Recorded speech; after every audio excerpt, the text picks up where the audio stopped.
नमस्कार. व्यासपीठावर उपस्थित असलेले माननीय महोदय पंकज कुमार शर्माजी, राष्ट्रीय अध्यक्ष भारतीय लोकमत राष्ट्रवादी पार्टी आणि उपस्थित मान्यवरांना माझा नमस्कार. आज आपण आरक्षण या विषयावर बोलणार आहे. याची गरज काय, आरक्षणाची सध्याची परिस्थिती काय आहे,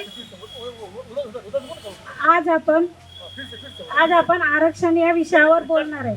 असलेले माननीय महोदय श्री पंकज कुमार शर्माजी, राष्ट्रीय अध्यक्ष भारतीय लोकमत राष्ट्रवादी पार्टी आणि उपस्थित मान्यवरांना माझा नमस्कार. आज आपण आरक्षण या विषयावर बोलणार आहे.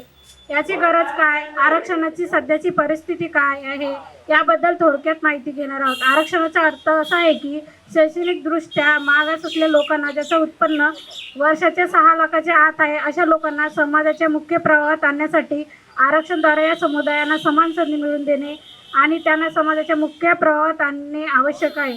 आरक्षण हा गुंतागुंतीचा प्रश्न आहे, त्यावर अनेक मतभेद आणि चर्चा आहे, परंतु आरक्षणाचे मुख्य उद्दिष्ट समानता आणि न्याय प्रस्थापित करणे.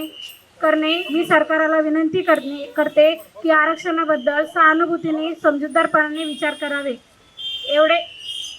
एवढे बोलून मी माझ्या शब्दाला पूर्णविराम देते. जय हिंद, जय भारत, जय भारतीय लोकमत राष्ट्रवादी पार्टी.